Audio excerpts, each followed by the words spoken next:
A very good morning my dear students of class 11। Last video में हमने production function का first part किया था। आज इसका लास्ट पार्ट हम करेंगे।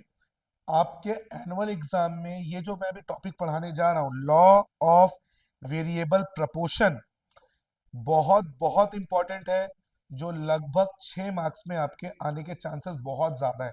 तो बहुत ध्यान से इस टॉपिक को हमें समझना है। इसमें हमें थ्योरी भी लिखना है, टेबल भी बनाना है और ग्राफ भी बनाना है, तब जाके आपको पूरा 6 मार्क्स मिलेगा। तो बहुत ध्यान से सुनिएगा जो मैं आपको बताने जा रहा हूँ। लॉ ऑफ वेरिएबल प्रपोर्शन, मैंने आपको पहले भी बताया था।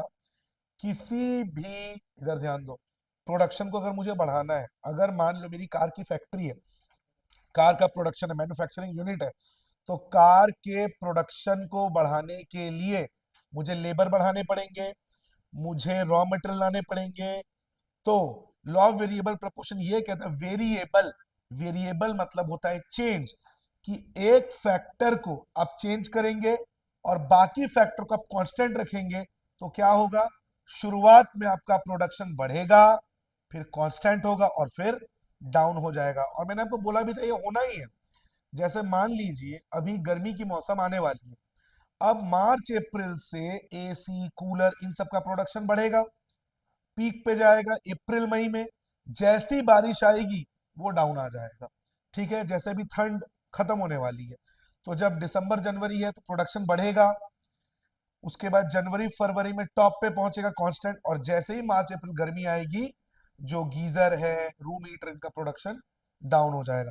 तो यही है law of variable proportion, which says if we increase only one input keeping other input fixed, then the TP increases, then it beings constant, it become constant, and then it uh, goes to decline. इसे ही हम कहते हैं law of variable proportion. समझ गए आप? अब इसको हम थ्योरी में समझते हैं कि फेज वन में, यानी जो स्टार्टिंग फेज है, उसमें आपको जो रिटर्न मिलेगा, प्रोडक्शन फंक्शन क्या है बच्चों, जो आप इनपुट दोगे वो आउटपुट मिलेगा। मैं पहले ही बता चुका हूं। अगर आपके घर में दो सदस्यों के लिए, दो मेंबर्स के लिए आप खीर बना रहे हो, पायसम बना रहे हो, काजू बादाम दूध खोआ चावल आप डाले, अब आपको ज्यादा लोगों के लिए खीर बनानी है, आपके घर में मेहमान आते हैं, आप दो के बजाय आप 6 लोगों के लिए खीर बना रहे हो, तो इधर ध्यान दे, तो फिर क्या होगा, आपको काजू यानी ड्राई फ्रूट ज्यादा देने पड़ेंगे, दूध ज्यादा देना पड़ेगा, खोआ ज्यादा देना पड़ेगा और चीनी ज्यादा देना पड़ेगा। तो जितना इनपुट आप बढ़ा रहे हो, ये सब इनपुट है, तो जो आउटपुट रेडी होगा, पायसम खीर, वो ज्यादा बनेगा। यही तो प्रोडक्शन फंक्शन है। The more input you give, the more output you will get. और प्रोडक्शन फंक्शन में जो लॉ ऑफ वेरिएबल प्रोपोर्शन है, वो ये क्या कहता है कि अगर आपने बाकी फैक्टर्स को कांस्टेंट रखा और एक फैक्टर के इनपुट को बढ़ाया, तो शुरू में आपका प्रोडक्शन बढ़ेगा, उसके बाद कांस्टेंट होगा और फिर गिर जाएगा। यही है लॉ ऑफ वेरिएबल प्रपोर्शन। अब इसको थ्योरी वाइज हम समझते हैं। फेज वन जो कहता है इंक्रीजिंग रेट, पहले में आपका जो रिटर्न है वो बढ़ता चला जाएगा। समझ लीजिए, आपने सब कांस्टेंट रखा, आपने अपने वर्कर बढ़ा दिए, आपने अपने फैक्ट्री में वर्कर्स बढ़ा दिए, वर्कर्स बढ़ेंगे, काम ज्यादा करेंगे, तो प्रोडक्शन भी ज्यादा होगा। तो क्यों ऐसा होता है?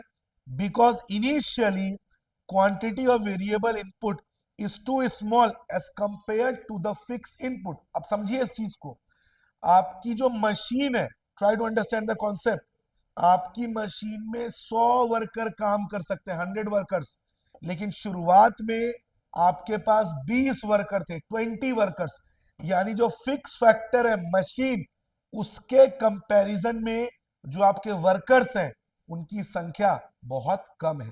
अब बताइए, 20 वर्कर से 30 वर्कर हुए, प्रोडक्शन बढ़ा, 30 वर्कर से 50 वर्कर हुए, प्रोडक्शन बढ़ा। क्यों बढ़ रहा है? क्योंकि आपके मशीन में 100 वर्कर काम कर सकते हैं, तो अभी आपके पास 100 वर्कर नहीं है।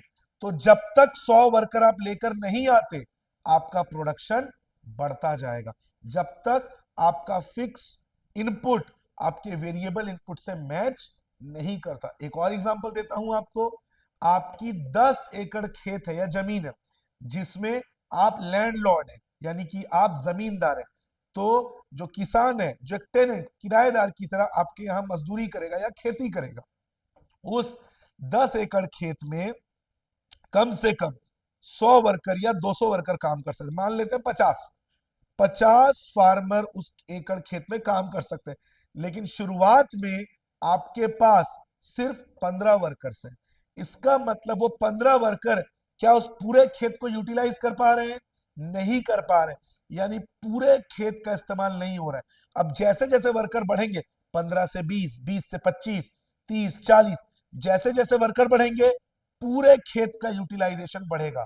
तो जब तक आपके वर्कर्स आपके उस पूरे खेत के हिसाब से मैच नहीं हो जाते, आपका प्रोडक्शन बढ़ेगा। तो शुरुआत में यही होता है, सबके पास जो फिक्स इनपुट है, मशीन, लैंड, उसके अकॉर्डिंग जो वेरिएबल इनपुट है यानी कि वर्कर्स, रॉ मटेरियल, वो कम होते हैं। तो जैसे जैसे आप उनको बढ़ाएंगे, आपका रिटर्न, आपका आउटपुट बढ़ता चला जाएगा।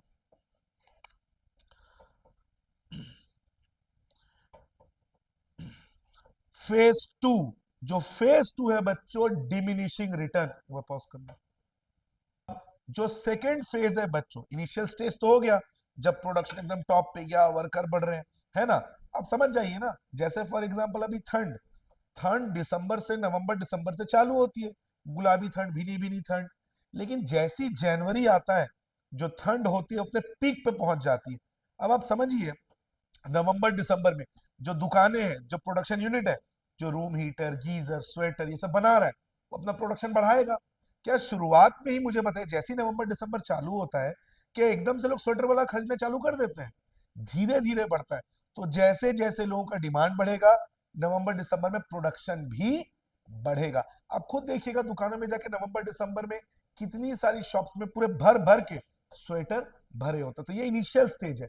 अब सेकेंड स्टेज, जिसमें आपका रिटर्न डिमिनिशिंग, रिटर्न कम होना चालू हो जाएगा। जैसे अब आ गई है जैन, ठंड एंड में आ रही है, अब आप दुकानों में देखिएगा आपको उतने वुलन क्लोथ्स, स्वेटर, शॉल नहीं दिखेंगे।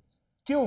क्योंकि इस समय जो रिटर्न है वो थोड़ा सा कम होना चालू हो जाएगा, अब पीक पे पहुंचने का समय है। तो जो सेकेंड फेज है, डिमिनिशिंग रिटर्न, इसका मतलब आपका जो रिटर्न है वो होगा, लेकिन पहले के मुकाबले कम होगा। इस स्टेज में आपके जो रिटर्न्स थे पहले स्टेज के मुकाबले थोड़े से कम हो जाएंगे। एक लाइफ के एग्जांपल से आपको समझाता हूं। आप गर्मी में गन्ने का जूस तो पीते ही होंगे बच्चों। अगर आपने कभी गन्ने को देखा होगा कि वो कैसे मशीन में जाता है, जब स्टार्टिंग में वो गन्ना मशीन में जाता है कितना जूस निकलता है, और सेकंड स्टेज में जूस निकलना कम होता है। और सेकेंड स्टेज में ही जो पहले स्टेज में जब गन्ना डालते हैं कितना सारा जूस निकलता है, लेकिन सेकेंड स्टेज में जब गन्ना अपने बीच में पहुंचता है, उसका जो जूस है वो निकलना कम हो जाता है। तो ठीक यहां पे भी जो मिडिल स्टेज है उसमें रिटर्न आपका कम होने लगता है। क्यों बच्चों? बिकॉज एक सर्टेन लेवल के बाद आपके फिक्स इनपुट पे प्रेशर बढ़ने लगता है। एक मशीन की भी कैपेसिटी होगी कि वो इतना प्रोडक्शन करेगा। अब जैसे मैंने आपको बताया था कि मशीन में 100 वर्कर चाहिए, अब 100 वर्कर कंप्लीट आपने लगा दिए, तो मशीन और कितना प्रोड्यूस करेगा? 100 वर्कर उसको चाहिए थे, आपने दे दिए, और कितना प्रोड्यूस करेगा वो? उसके ऊपर भी तो प्रेशर है। फिक्स जो इनपुट होता है उसकी भी कैपेसिटी होती है। अब आपने वर्कर उसको पूरे दे दिए, पीक पे दे दिया, तो अब वो अपने टॉप पे परफॉर्म कर रहा है। अब आगे वो और आउटपुट नहीं दे सकता, बिकॉज उसकी भी एक लिमिट है। जैसे लैंड, जमीन, जमीन आपके पास कितनी एकड़ है? मैंने आपको बताया 2 या 3 एकड़ आपके पास जमीन है जो फिक्स है, क्योंकि यहां पे हम पढ़ रहे हैं वेरिएबल इनपुट को आपको चेंज करना है। यानी लैंड, बिल्डिंग, मशीन, ये फिक्स है, ये चेंज नहीं होगा। वेरिएबल इनपुट या तो वर्कर या रॉ मटेरियल, आप इसको बढ़ाइए, लेकिन उसकी भी एक लिमिट होती है बच्चों। एक लिमिट के बाद वो और प्रोडक्शन नहीं कर पाएगा, जमीन की भी, मशीन की भी। ठीक है, तो ये ये जो फेज है, इसमें आपका जो रिटर्न है वो पहले स्टेज के मुकाबले कम होना चालू हो जाएगा। ठीक है, अब थर्ड स्टेज, जो थर्ड स्टेज है, अब नेगेटिव रिटर्न देना चालू कर देगा। थर्ड स्टेज क्यों नेगेटिव? अब जितना परफॉर्म उसको करना था, जितना आउटपुट उसको देना था, वो दे चुका है। अब और आउटपुट उसके लिए देना पॉसिबल नहीं है। लेकिन फिर भी आप मशीन को चला रहे हो, जमीन पे आप काम कर रहे हो, तो आपको रिटर्न नेगेटिव में मिलना शुरू हो जाएगा। मशीन को आप एक लिमिट से ज्यादा चलाएंगे तो मशीन ब्रेक डाउन हो जाएगा, आपको नुकसान हो जाएगा, नेगेटिव रिटर्न। जमीन पे आप एक प्रोडक्टिविटी लेवल को वो क्रॉस कर चुका, उसके बाद फिर आप खेती कर रहे हैं उस पे, तो और वो आउटपुट आपको नहीं दे पाएगा। जो फसल है या तो वो अच्छी नहीं होगी या जमीन इनफर्टाइल हो चुकी होगी। तो जो थर्ड स्टेज है वो नेगेटिव रिटर्न देगा। क्यों? क्योंकि अब आपका इनपुट बढ़ चुका है वेरिएबल, और फिक्स की और लिमिट नहीं है। इसको एक थिएटर के एग्जांपल से आपको समझाता हूं, बच्चों ध्यान से समझिएगा, ठीक है। एक मूवी हॉल में हम पिक्चर देखने जाते हैं, बहुत ही बड़ी पिक्चर लगी है, समझ लीजिए मार्वल की कोई मूवी लगी है या केजीएफ की कोई मूवी लगी, ठीक है। अब जब मूवी रिलीज हुई है, थिएटर उतना ही बड़ा है, क्योंकि थिएटर क्या है बच्चों, फिक्स इनपुट। और ध्यान दीजिए मैं बार बार बोल रहा हूं बच्चों, प्रेमाइसेस यानी वो बिल्डिंग प्रॉपर्टी, मशीन और लैंड, ये फिक्स इनपुट है, इसको आप चेंज नहीं करेंगे। लेकिन हाँ, वेरिएबल इनपुट या तो वर्कर, लेबर या रॉ मटेरियल, इसको आप चेंज कर सकते हैं। तो क्या होगा, शुरू में आपको आउटपुट बहुत मिलेगा, इंक्रीज होगा, सेकेंड स्टेज में आउटपुट कम होगा, और थर्ड स्टेज में माइनस में चला जाएगा। मतलब आपका खर्चा होगा लेकिन आपको प्रॉफिट के बजाय नुकसान होना चालू हो जाएगा। थिएटर के एग्जांपल से समझते हैं बच्चों इसको। अब थिएटर में मूवी रिलीज हुई, भर भर के लोग पिक्चर देखने आ रहे हैं। शुरुआत के 2 हफ्ते बहुत पब्लिक, भारी भीड़, थिएटर वाले फुल कमा रहे, इंक्रीजिंग रिटर्न। इस दौरान इतनी भारी, इतना हेवी क्राउड को, इतने हेवी ट्रैफिक ऑफ पॉपुलेशन को कंट्रोल करने के लिए, मैनेज करने के लिए थिएटर ओनर पेटीज, खाने का item, cold drink, soft drink, ये सब लेकर आ रहा है। एक्स्ट्रा वर्कर भी वो लेकर आया, 7-8 एक्स्ट्रा वर्कर। नॉर्मल में उसके पास 8 वर्कर होते हैं, अब इतने भारे, भारी बोल रहा हूँ, सॉरी, भारे गलती से निकल गया, इतनी भारी भीड़ को मैं ये कंट्रोल करने के लिए उसको extra labour, extra worker, extra raw material ये लाना पड़ा। समझ गए आप मेरी बात? भर भर के रिटर्न मिला। जैसी 2 हफ्ता हुआ, तीसरे हफ्ते में जब मूवी एंटर हुई तब भी उसको रिटर्न मिलेगा। लेकिन मुझे ये बताइए, पहले 2 हफ्तों में मूवी ने जितना कमाया, क्या तीसरे चौथे में उतना कमाएगी?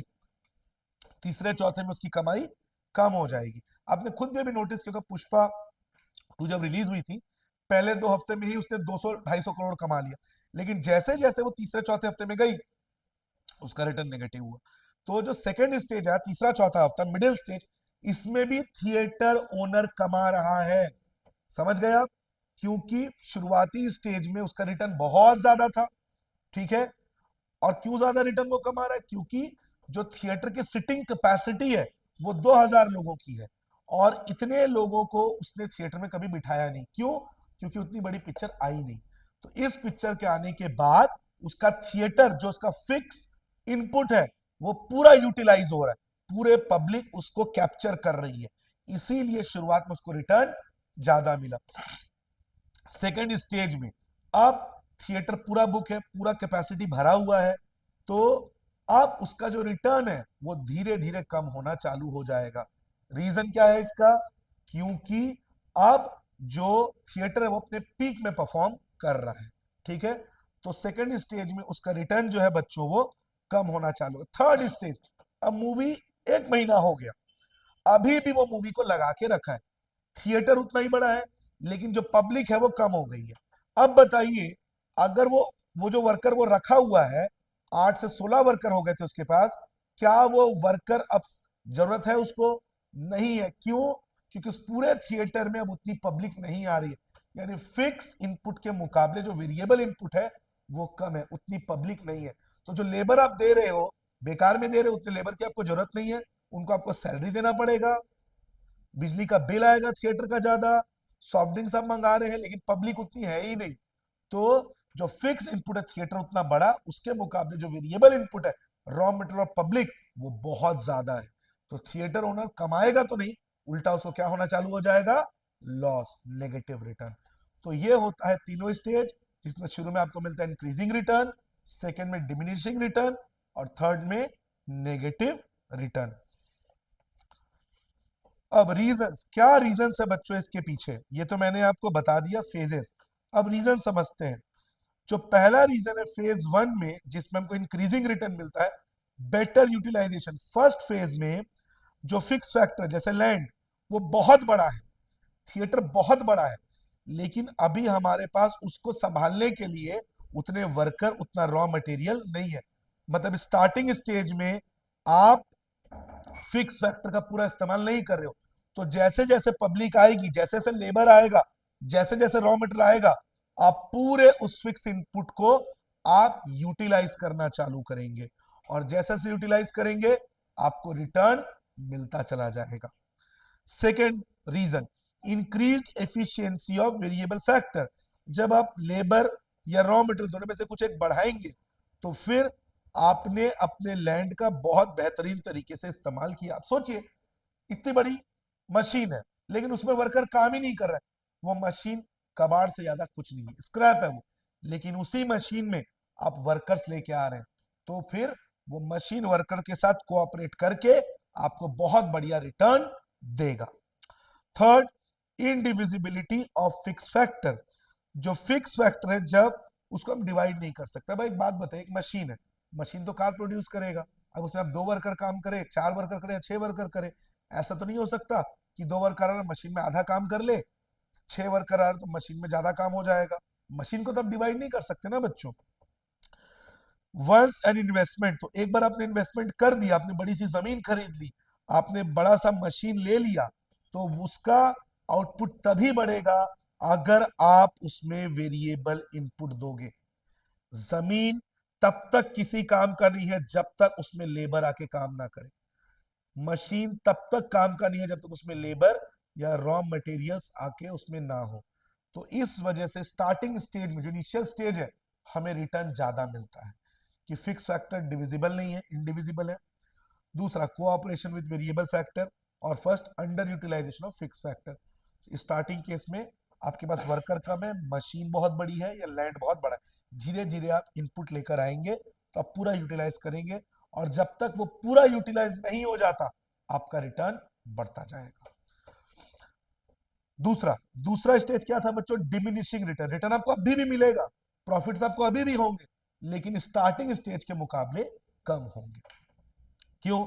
क्योंकि आपने जो कॉम्बिनेशन किया है, एक बार आपने फिक्स फैक्टर को पूरा यूटिलाइज कर दिया, तो फिर जो मार्जिनल इनकम है वो कम होना चालू हो जाएगा। अगर शाम को मान लीजिए एक समोसा चाट बेचने वाला ठेला लगाता, समझना पीक समय स्नैक्स का कब होता है? शाम का 5 बजे, 6 बजे, 7 बजे, 8 बजे। इस समय उसके पास जो उसका मशीन है, जिसमें भी वो तवा हुआ या फिर उसका गैस जिसमें वो बना रहा है, अभी धीरे धीरे लोग बढ़ेंगे, लोग शाम को घरों से निकलेंगे, पूरी तरह से उसके सिलेंडर का, उसके गैस का यूज होगा।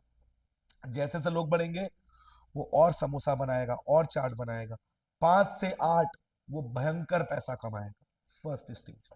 सेकेंड स्टेज में अब वो पहला मैक्सिमम वो कमा चुका है, अब सेकेंड स्टेज में क्योंकि वो मैक्सिमम परफॉर्मेंस दे चुका है, पीक आउटपुट वो दे चुका है, 8 से 9 का समय उसके पास कम लोग आएंगे। इसका मतलब अभी भी उसका सिलेंडर और गैस उतना ही है, लेकिन रॉ मटेरियल वो कम डालेगा क्योंकि लोग उतने नहीं है, तो रिटर्न उसको कम मिलेगा। अब 9 साढ़े 9 बजे के बाद अगर वो अभी भी दुकान डाल के रखा है, बनाएगा, क्या लोग आएंगे? नहीं आएंगे। इसका मतलब उसकी मशीन, उसका गैस, उसके चूल्हे के अकॉर्डिंग वो वेरिएबल फैक्टर जो है वो बहुत ज्यादा है, ज्यादा बना रहा है लेकिन लोग उतने नहीं है, तो उसको प्रॉफिट के बजाय क्या होना चालू हो जाएगा? लॉस। इसका मतलब जो डिमिनिशिंग रिटर्न्स है वो आपको कम रिटर्न क्यों देता है? क्योंकि आपने अपना पीक परफॉर्मेंस दे दिया है। अब आप अगर और वेरिएबल इनपुट दोगे तो आपको रिटर्न मिलना कम होना चालू हो जाएगा। दूसरा मैंने बोला था ओवर प्रोडक्टिविटी। एक लिमिट होता है फिक्स फैक्टर का, लैंड का भी एक लिमिट होगा, मशीन का भी एक लिमिट होगा। उस लिमिट को क्रॉस करने के बाद जब टॉप पे वो टीपी पहुंच जाएगा, आगे जाके और वो एक्स्ट्रा रिटर्न आपको नहीं दे पाएगा। और इम्परफेक्ट सब्सटीट्यूट, आप इसको ऐसे समझिए, एक लिमिट तक ही आप लेबर को मशीन में काम करने के लिए दे सकते हो, दोनों एक दूसरे के इम्परफेक्ट सब्सटीट्यूट। आप सोचो, मशीन जो काम करे लेबर वो कर दे, लेबर जो काम करे मशीन वो कर दे, किसी किसी केस में हो सकता है, बार बार ये पॉसिबल नहीं है। इसका मतलब जो मशीन और जो लेबर है, इनका जो कोऑपरेशन है एक लिमिट के बाद वो आपको रिटर्न देना कम कर देगा। ठीक है, इसके बाद reasons for negative return. Negative return का कारण, आपने फिक्स फैक्टर को पूरा यूटिलाइज कर दिया, अब आपके पास फिक्स फैक्टर बहुत ज्यादा है। ठीक है, सॉरी उल्टा बोल दिया मैंने, फिक्स फैक्टर जो है वो आपके पास अभी एक लिमिट में है, क्योंकि उसको आप चेंज नहीं कर सकते। वेरिएबल फैक्टर बहुत हो गया आपके पास, और इतना वेरिएबल फैक्टर हो गया कि अब कोऑपरेशन नहीं हो पा रहा है, कोऑर्डिनेशन नहीं हो पा रहा है। कोऑर्डिनेशन कब तक होगा?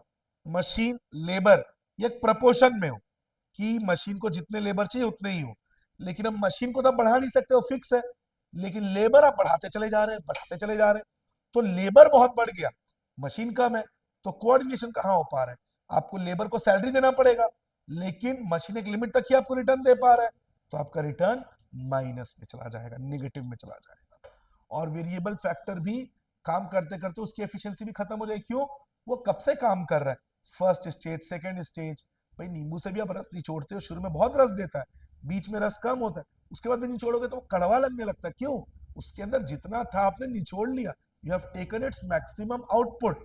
तो मशीन से भी अब मैक्सिमम आउटपुट ले चुके हैं, इसके बाद भी आप अगर उससे काम करेंगे तो आपका ब्रेकडाउन हो जाएगा मशीन, आपको आउटपुट नहीं देगा, और उल्टा आपको लॉस हो जाएगा, नेगेटिव रिटर्न। तो ये था बच्चों आपका थ्योरेटिकल कॉन्सेप्ट। अब इसको हम ग्राफ बना के टेबल के साथ समझेंगे। अब बच्चों ये जो मैंने आपको पढ़ाया, अब हम इसको रिलेशनशिप ग्राफ वाइज देखेंगे। टीपी और एपी का क्या रिलेशनशिप है, एमपी और एपी का क्या रिलेशनशिप है, और इसको ग्राफ से समझने की कोशिश करेंगे। फिक्स और वेरिएबल फैक्टर, ध्यान से देखिएगा, ठीक है। सबसे पहले मैंने लिखा फिक्स फैक्टर। फिक्स फैक्टर को मान लेते हैं बच्चों, इस बार मैंने आपको बताया था लैंड, प्रीमाइसेस, बिल्डिंग, मशीन, तो मैंने लैंड को फिक्स फैक्टर ले लिया। ये मेरा बच्चों वेरिएबल फैक्टर, वेरिएबल फैक्टर में बच्चों मैंने ले लिया लेबर, लेबर यानी वर्कर। इसके बाद बच्चों मेरा टीपी, फिर एमपी, और फिर एपी। बहुत ध्यान से देखिएगा बच्चों, तभी आपको फुल 6 मार्क्स मिलेगा। टीपी, एमपी और ईपी। टीपी मतलब टोटल प्रोडक्ट, एमपी मतलब मार्जिनल प्रोडक्ट, एपी मतलब एवरेज प्रोडक्ट। अब मैंने आपको बताया था बच्चों फिक्स फैक्टर कभी चेंज नहीं हो सकता, तभी तो फिक्स फैक्टर है। तो लैंड आपका चेंज नहीं होगा,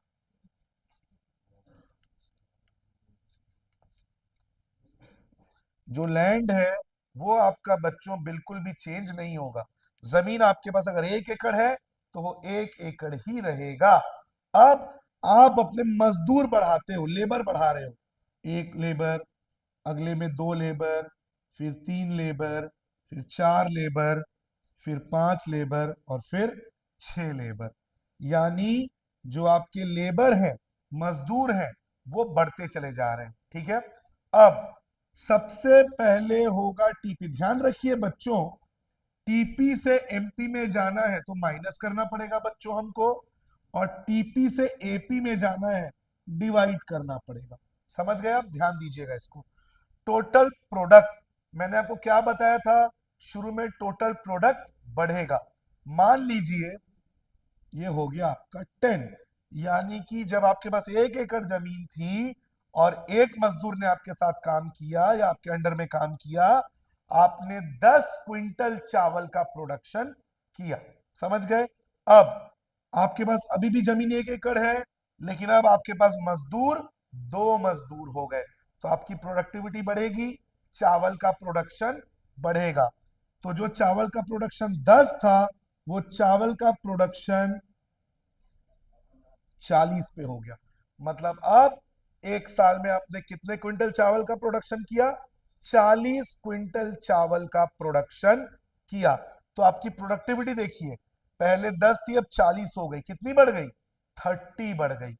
अब अगले स्टेज में ये समझ लीजिए आपका कौन सा स्टेज है बच्चों, ये आपका इंक्रीजिंग रिटर्न, जब आपका रिटर्न बढ़ेगा। 10 से 40 हो गया। ठीक है, तो इसको मैंने पॉइंट आउट कर दिया, और इसको मैंने लिखा बच्चों यहां पे ये कृष्णा ये बोर्ड पूरा आ रहा है ना इधर से, इसको मैंने लिखा इंक्रीजिंग रिटर्न्स।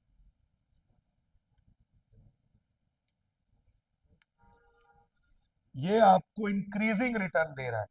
अब फिर से आपके पास जमीन एक ही है, लेकिन अब आपके पास वर्कर 3 हो गए, तो अब भी आपका प्रोडक्शन बढ़ेगा, लेकिन डिमिनिशिंग हिसाब से बढ़ेगा। जैसे मान लीजिए 60, अब समझो मेरी बात, 40 से 60 हुआ है बच्चों, पहले 10 से 40 हुआ था, कितना इंक्रीज हुआ था? 30। अभी भी इंक्रीज हुआ है, पर एट अ डिमिनिशिंग रेट। पहले 30 बढ़ा, अब कितना बढ़ा? 20 बढ़ा। यानी ये आपको डिमिनिशिंग रिटर्न दे रहा है, मतलब रिटर्न आपको मिल रहा है, लेकिन स्टार्टिंग स्टेज में देखिए 10 से 40, 30 क्विंटल का आपका इंक्रीज हुआ, अभी भी इंक्रीज हुआ, लेकिन 20 क्विंटल का, यानी जो रिटर्न है वो डिमिनिशिंग में जा रहा है। ठीक है, अगला, अब ये हो गया मान लीजिए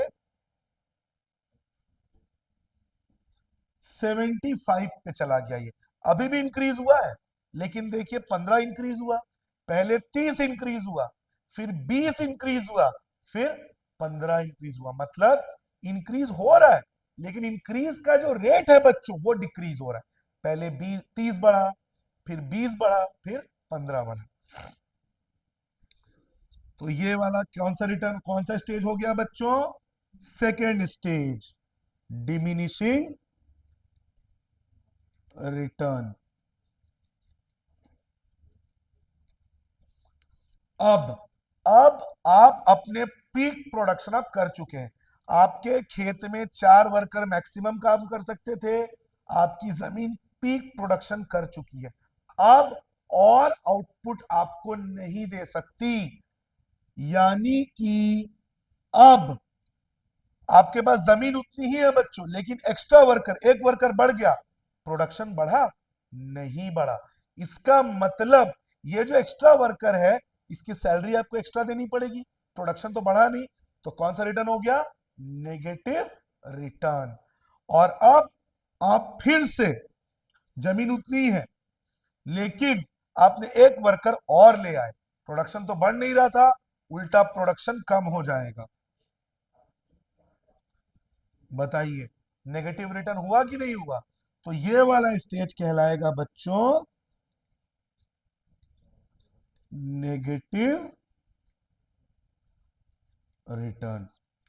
समझ गए आप, ये आपका नेगेटिव रिटर्न है। अब एमपी कैसे निकलेगा, मैंने पहले ही बताया था बच्चों, टीपी से इसको हमें माइनस करते जाना, और पहले स्टेज में टीपी एमपी एपी सब सेम रहेगा।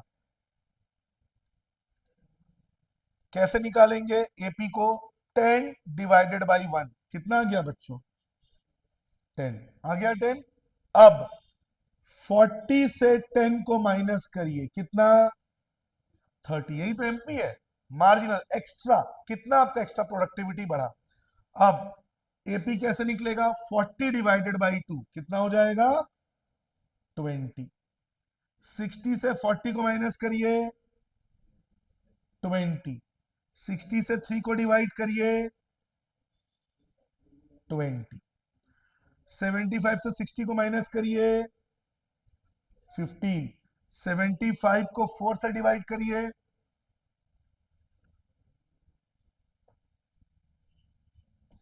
18.75। 75 माइनस 75, 0। 75 divided by 5, 15।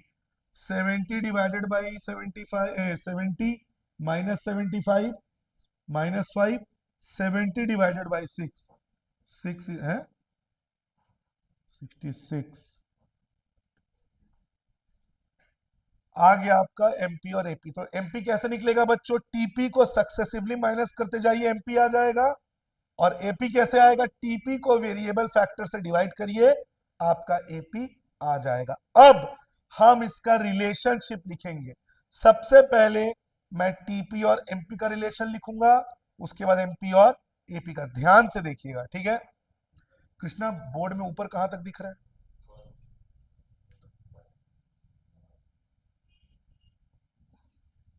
इसके नीचे दिख रहा है पूरा? ठीक। सबसे पहले हम रिलेशनशिप लिखेंगे बच्चों टीपी और एमपी का। चलिए ध्यान से देखिए बच्चों, टीपी जब आपका इंक्रीजिंग रेट में है, एमपी भी आपका बढ़ रहा है, यस और नो। टीपी बढ़ा, एमपी भी आपका इंक्रीजिंग रेट में बढ़ा, मतलब as long as TP increases at increasing rate, MP also increases। Initial stage में आप देख सकते हैं जो इंक्रीजिंग रिटर्न है, जिसमें टीपी आपका इंक्रीजिंग रेट में बढ़ रहा है, तो एमपी भी आपका इंक्रीज हो रहा है। ठीक है, पॉइंट नंबर 2। अब देखिए, जैसी टीपी डिमिनिशिंग रेट में बढ़ना चालू हुआ, टीपी इंक्रीज हो रहा है पर डिमिनिशिंग रेट में, एमपी देखिए बढ़ा नहीं, एमपी क्या हो गया, एमपी कम हो गया। Means as soon as TP increases but at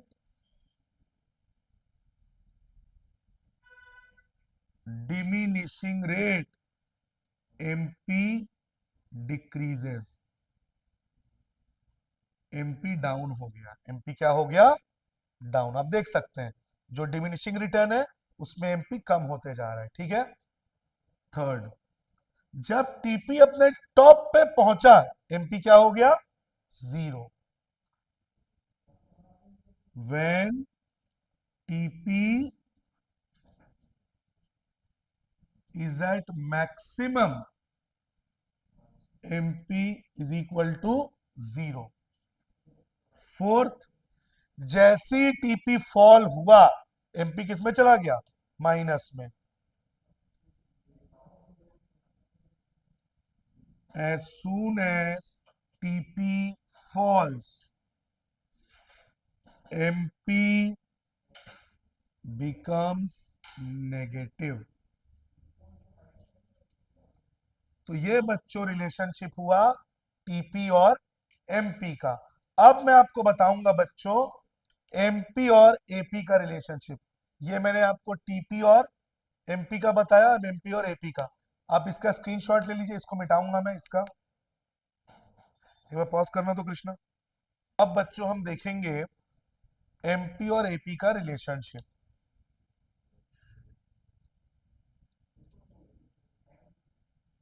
relationship between MP and AP. ध्यान से देखिए बच्चों, जब एमपी, यहां पे आप ध्यान से देखिए, एमपी जो है 30, ये एपी से ज्यादा है। जब तक एमपी एपी से ज्यादा है, एपी बढ़ रहा है, देखिए 10 से 20 हुआ। एमपी जब तक एपी से ज्यादा रहेगा, एपी बढ़ेगा। As long as MP is greater than AP, AP rises, AP बढ़ेगा। दूसरा, जब एमपी और एपी इक्वल है, तब देखिए एपी अपने टॉप पे, मैक्सिमम, सबसे बड़ा एपी का वैल्यू 20 है, यस और नो। तो जब एमपी और एपी इक्वल हो जाएगा, तब एपी अपने मैक्सिमम पे होगा। When MP is equal to AP, AP is at its maximum, AP अपने मैक्सिमम पे रहेगा।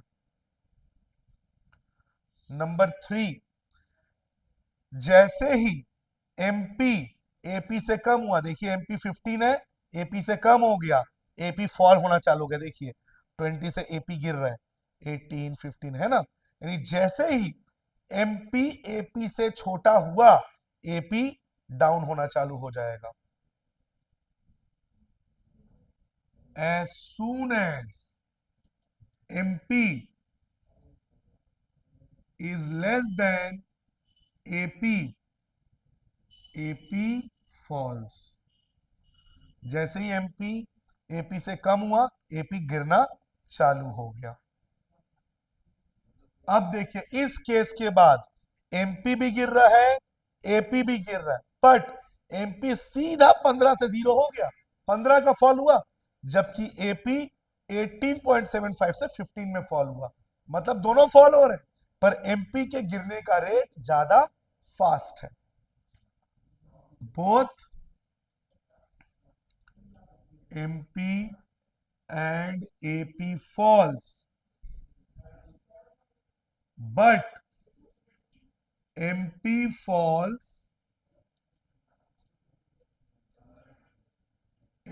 falls at a much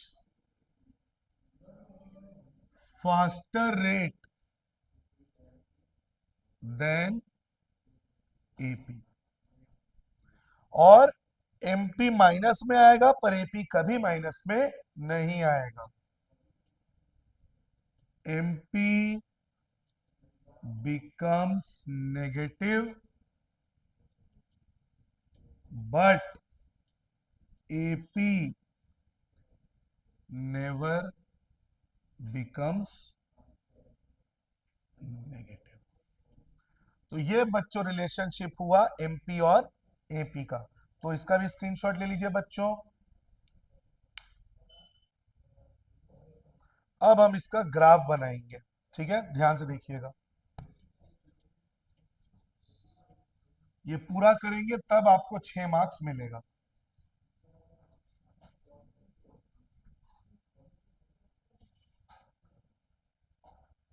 graph बच्चों ये तो आपको समझ में आ गया, increasing return, diminishing return, negative return. मैं इसको मिटा रहा हूं और यहीं पे ग्राफ को बनाऊंगा, ठीक है। सबसे पहले बच्चों मैंने किसका रिलेशनशिप बताया था आपको, टीपी और एमपी का। और एक बात ध्यान रखिए बच्चों, ये मैंने बार बार आपको बोला है, पहले भी कई बार बोला है, जब भी ग्राफ बनाएंगे या टेबल बनाएंगे 10 या 20 का टेबल लीजिएगा। देखिए मैं 10 20 का वो लेता हूँ, 10 का टेबल लेता हूँ। क्यों 10 या 5 का? क्यों? इससे ग्राफ प्लॉटिंग बहुत इजी हो जाती है।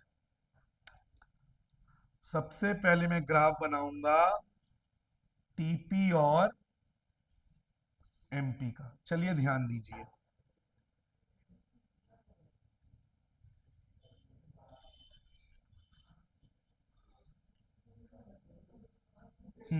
यूनिट वेरिएबल फैक्टर हमारा कहां से है, 1 से लेके 6 तक। वेरिएबल फैक्टर 1 2 3 4 5 6 बच्चों, ये हमारा वेरिएबल फैक्टर है, ठीक है। अब सबसे पहले टीपी को ले लेते हैं। टीपी कहां तक गया है बच्चों? हाईएस्ट 75 तक। तो अगर मैं 10 का टेबल लूं, 10 20 30 40 50 60 70 80, पहले टीपी को प्लॉट कर दिया जाए। 1 के सामने 10, 1 के सामने 10, 2 के सामने 40, 2 के सामने 40, 3 के सामने 60, 3 के सामने 60, 4 के सामने 75, 75 60 और 70 के बीच में होगा बच्चों। ए सॉरी यार, 70 और 80 के बीच में होगा।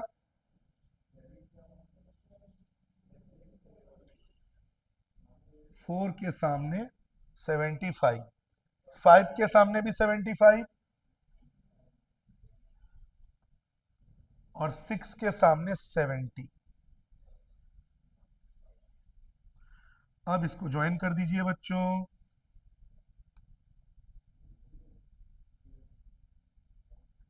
ये हमारा टीपी बन गया। अब इसी सेम ग्राफ में बच्चों हम एमपी प्लॉट करेंगे। एमपी 1 के सामने 10, यही होगा। 2 के सामने 30, ये रहा 30, ये रहा दूसरा पॉइंट, 3 के सामने 20, ये रहा तीसरा पॉइंट, 4 के सामने 15, 10 और 20 के बीच में रहेगा, 4 के सामने 15, 5 के सामने 0, 5 के सामने 0, और वो -5 तक गया है, समझ लो ये रहा -5।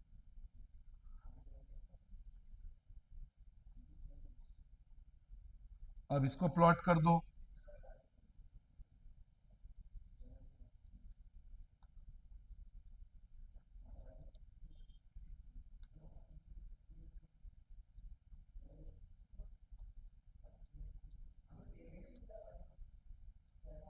तो बताओ, ये हमने एक ही ग्राफ में टीपी और एमपी को क्या कर दिया बच्चों, प्लॉट। अब एक और ग्राफ लेंगे और उसमें मैं प्लॉट करूंगा एमपी और एपी को, क्योंकि रिलेशन उसी का था। स्क्रीनशॉट ले लीजिए।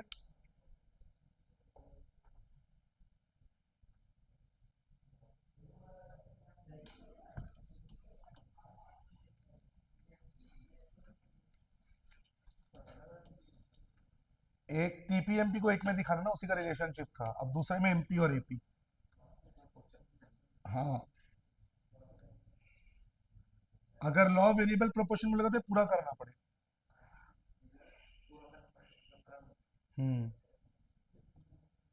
0, 1, 2, 3, 4, 5, 6,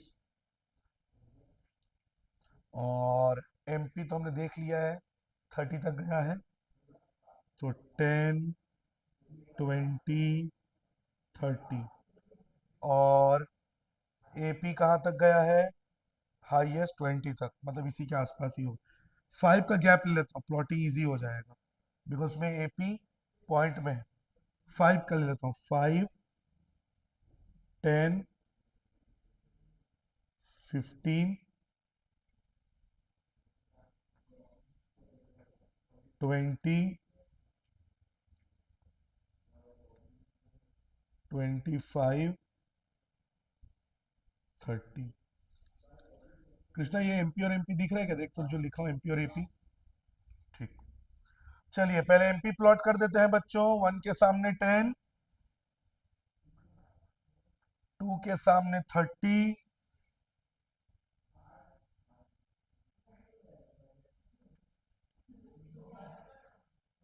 3 के सामने भी 20,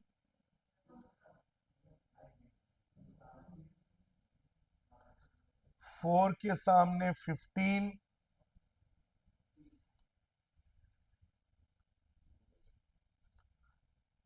5 के सामने 0, क्या, हाँ सही तो किया हूं। 1 के सामने 10, 2 के सामने 15 ले लिया क्या मैं, नहीं सर 30 तो लिया, 2 के सामने 30, 3 के सामने, ओ 3 के सामने 20 है ना, गड़बड़ हो गया। 3 के सामने 20 सही है, 4 के सामने 15 सही है, 5 के सामने 0 और 6 के सामने -5।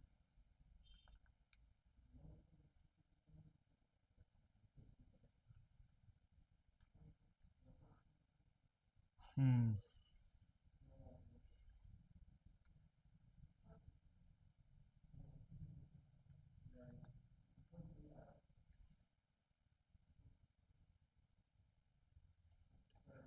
अब एपी प्लॉट करना पड़ेगा। 1 के सामने 10, ये रहा, 2 के सामने 20,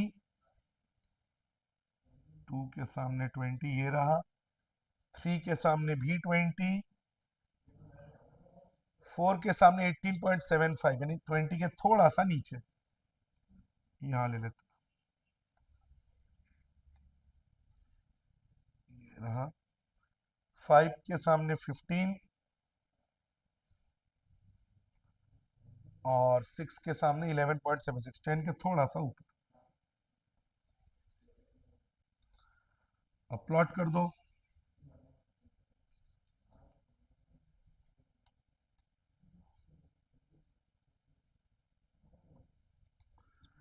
तो ये हमने प्लॉट कर दिया बच्चों 1 के सामने, ये हमने प्लॉट कर दिया बच्चों एमपी और एपी। तो ये कंप्लीट होता है बच्चों का लॉ ऑफ वेरिएबल प्रोपोर्शन। अब हम मिसिंग वैल्यूज के क्वेश्चंस करेंगे, उसके बाद ये चैप्टर होगा कंप्लीट। स्क्रीनशॉट ले लीजिए।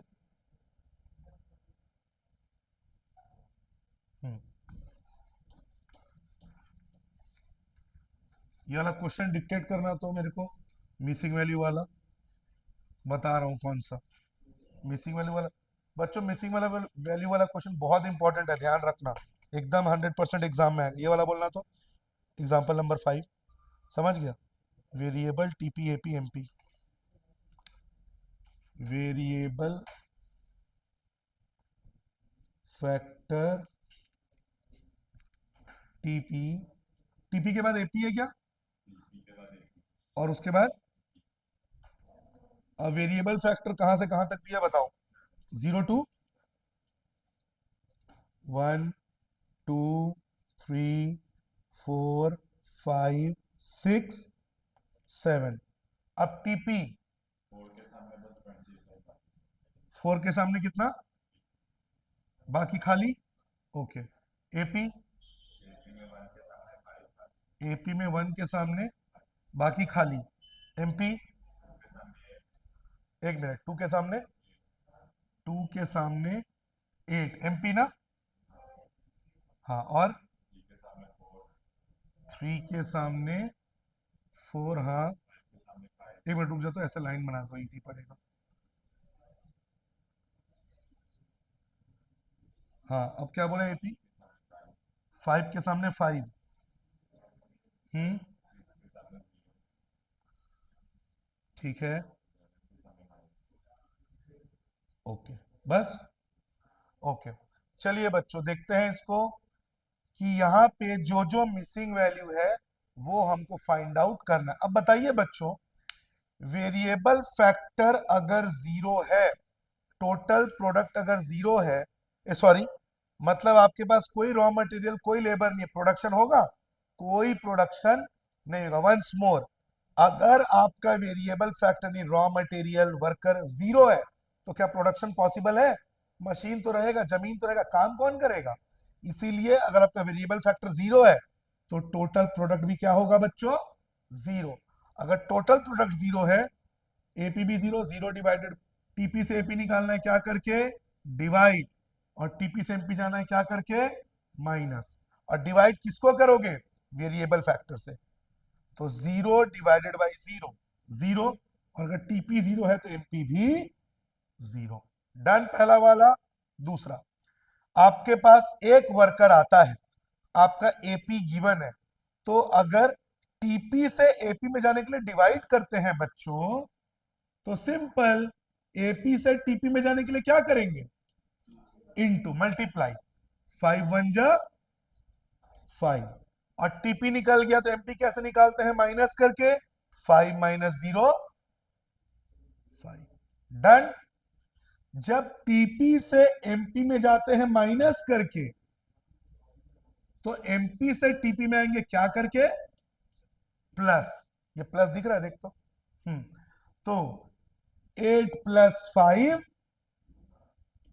13 आ गया। और एपी कैसे निकलेगा, डिवाइड करके, टीपी को वेरिएबल फैक्टर से, 13 डिवाइडेड बाई 2 6.5। अब फिर से एमपी दिया हुआ है बच्चों, प्लस करेंगे, इन सब को प्लस करेंगे तो कितना आएगा, 17। और एपी कैसे निकालेंगे, डिवाइड करके, 17 डिवाइडेड बाई 3, 3 5 जा 15, 2 0 3 6 जा 18। अब टीपी दिया हुआ है, टीपी से एपी कैसे निकलेगा, डिवाइड करके, 25 डिवाइडेड बाई 4, 4 6 जा 24, 1 0 4 2 जा 8 जा 20। और एमपी कैसे निकलेगा, माइनस करके, 25 माइनस 17 8। अब फिर से एमपी दिया है, सबको प्लस करो, सबको प्लस करके आएगा 30 आ गया। और टीपी से एपी निकालने के लिए डिवाइड, 30 डिवाइडेड बाई 5 6। अगले केस में फिर से एमपी दिया हुआ है, 30 के बाद कुछ है ही नहीं प्लस करने को, तो सिंपल 30। एपी निकालने के लिए डिवाइड 30 डिवाइडेड बाई 6 5। अब अगले केस में फिर से टीपी निकालना है, सबको प्लस किए तो 30 आया था, 30 माइनस 4 26, और 26 से 7 को डिवाइड कर दो, एपी आ जाएगा। तो ये 21 50, 7 से जो 49 10 7 1 7। आंसर चेक कर तो सही है क्या? सही है पूरा। तो बच्चों ध्यान रखिएगा आप, अगर वेरिएबल फैक्टर 0 है तो प्रोडक्शन पॉसिबल नहीं है, सब 0 रहेगा। एमपी से टीपी में जाना है, प्लस करते जाइए। देखिए 5 प्लस 0 5, 5 प्लस 8 13, सबको प्लस किए 17 25। समझ गए? एपी से टीपी में जाना है तो सबको प्लस करते जाइए वहां तक, और अगर आपको टीपी दिया तो डायरेक्ट प्लस कर दो। जैसे 5 प्लस 8 13, 13 प्लस 4 17, 17 प्लस 8 25, 25 प्लस 5 30। तो अगर एमपी से टीपी निकालना है तो प्लस करते जाइए। अगर आपको टीपी का लास्ट वैल्यू पता है तो उससे इसको प्लस कर दीजिए, वरना एमपी को सक्सेसिवली प्लस करते जाइए, आपका टीपी आ जाएगा। और एमपी निकालना है तो टीपी को ही माइनस करते जाइए। 5 माइनस 0 5, 13 माइनस 5 8। ठीक है? और एपी कैसे निकलेगा? टीपी को डिवाइड कर दीजिए वेरिएबल फैक्टर से। और अगर आपको एपी दिया है, टीपी निकालना है, तो एपी को वेरिएबल फैक्टर से मल्टीप्लाई कर दीजिए, आपका एपी आ जाएगा। तो ये था मिसिंग वैल्यू। इस तरह से आपका चैप्टर नंबर 5 पूरी तरह से कंप्लीट होता है। इस वीडियो को ध्यान से देखिए, अपने दोस्तों में 11th को शेयर करिए, चैनल को लाइक और सब्सक्राइब करें। मिलते हैं आपसे नेक्स्ट वीडियो में। Have a good day.